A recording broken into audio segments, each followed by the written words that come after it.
Quando você investe em um só vetor de crescimento, e o que eu falo um vetor de crescimento? Ações, fundos imobiliários, FIAGRO, FIINFRA, tudo isso aqui é um vetor só de crescimento. Quando a economia vai bem, esses investimentos vão bem. O que acontece? Você diminui o seu potencial de rentabilidade.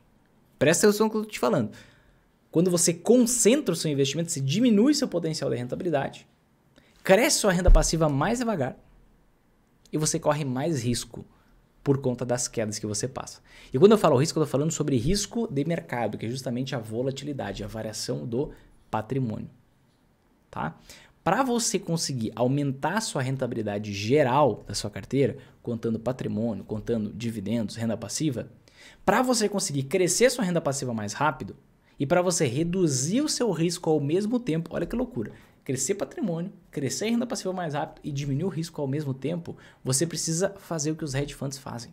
Você precisa olhar o que famílias ultra ricas americanas fazem, que é justamente a combinação de investimentos negativamente correlacionados. O que é isso? Quando um desvaloriza, o outro valoriza e vice-versa, da forma certa e na medida correta. Não adianta você investir os percentuais errados que você pode não ter resultado, certo? Se você faz isso, usa investimentos negativamente correlacionados, como ações e anti-ações, de forma estratégica, você consegue, e quando você faz o rebalanceamento, que eu já vou explicar, você consegue ter esse efeito. Redução de risco, maior rentabilidade e você consegue crescer sua renda passiva mais rápido. Vinícius, me comprova isso? Comprova. Foco aqui na tela do computador. Vamos pegar aqui, ó, 2020 para frente. Porque muitos de vocês, muitos não, alguns de vocês dizem, não, mas de 2020 para frente agora tudo é diferente, né? Vocês olham dados passados e acham que agora tudo é diferente. Olha só, essa que é a realidade do investidor de ações, que começou ali em 2019, 2020, a realidade dele de 2020 para frente é essa. Ele entrou iludido pelas altas das ações que ele viu ali nos últimos anos e, poxa, vai dar tudo certo, é alegria, agora só vai. E aí ele tá nessa vida de tô pobre, tô rico, tô pobre, tô rico, tô pobre, tô rico, tô pobre, tô rico, tô pobre, tô rico. Agora ele tá num sentimento de esperança que ele vai ficar rico, daqui a pouco vem um tô pobre, né? Ele fica nesse vai e vem, nessa insatisfação por tá tendo uma baixa rentabilidade.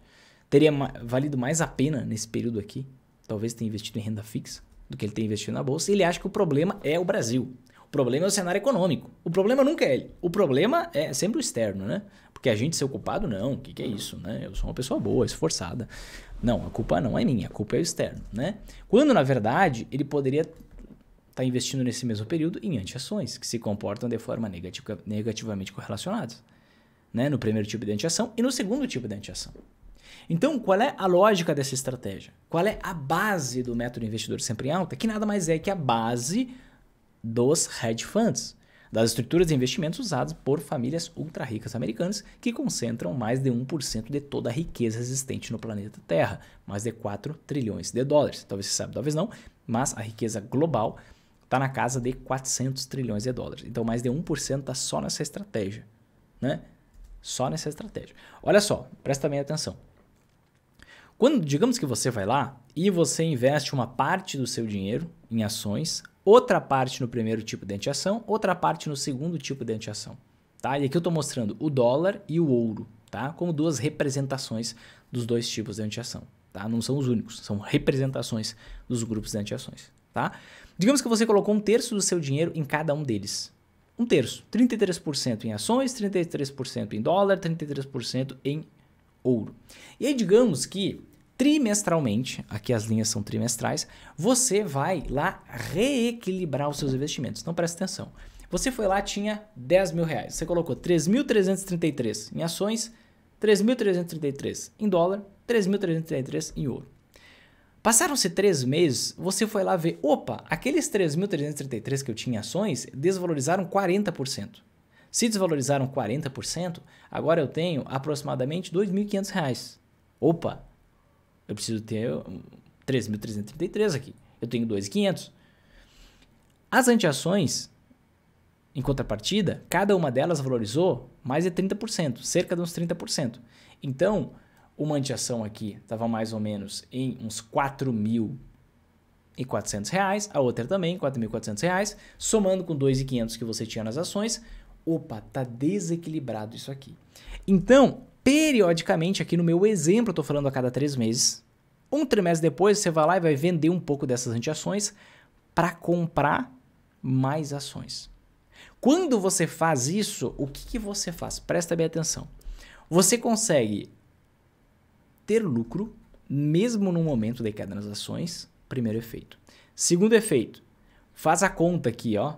Se eu tenho 30% de um lado, 30% do outro, tenho 4.400 mais 4.400, 8.800, mais 2.500 nas ações aproximadamente, você conseguiu ter uma rentabilidade positiva em mais ou menos uns 13%, uns 11% em 3 meses por conta de um choque que aconteceu aqui. Então você consegue ter uma rentabilidade positiva mesmo no cenário de queda nas ações. Primeiro ponto. Segundo ponto importante, você consegue obter um valor maior para aproveitar a queda das ações, para comprar mais ações. Ah, Vinícius, mas eu tenho os dividendos que eu recebo, eu tenho o aporte mensal que eu faço, XYZ. Esse valor aí, ele vai ser pequeno, principalmente com o passar do tempo. Quanto mais dinheiro você tiver, o seu aporte ele vai representar uma pequena parte do seu patrimônio investido. Então, quando você tem um investimento que, no momento de queda das ações, que são justamente investimentos geradores de renda, investimentos que têm um poder de crescimento muito grande, se você tem outros investimentos valorizando, você tem muito mais dinheiro, você pode fazer uma venda parcial aqui, muito mais dinheiro para você comprar mais ações a preços ridiculamente baixos. E quando você faz isso, você tem 2 efeitos. Tá? Efeito número 1, você expande o seu potencial de rentabilidade, porque você compra ações baratíssimas, a preços muito baixos, e com isso ela tem um alto potencial de valorização. Mas mais importante que isso, quando você compra uma ação depois de uma queda de 40%, se os fundamentos dela continuam sólidos, o que acontece? Você consegue comprar quase o dobro de ações que você comprava antes. Como assim? Vamos lá. Digamos que tinha uma ação aqui, ó, no início de 2020 que o preço era R$100. E aí com R$1.000 você conseguia comprar 10 ações. Só que agora, depois que ela caiu 40%, o preço dela caiu para R$60. Né? Então você consegue comprar aqui 16 ações. Se você consegue comprar 16 ações, ao invés de 10, você vai receber muito mais dividendos, porque você recebe dividendos por ação que você tem. Uma determinada quantidade de dividendos por ação. Então, quando você tem mais dinheiro para comprar ações em queda, você expande seu potencial de rentabilidade. Presta atenção que eu estou comprovando aqui para você.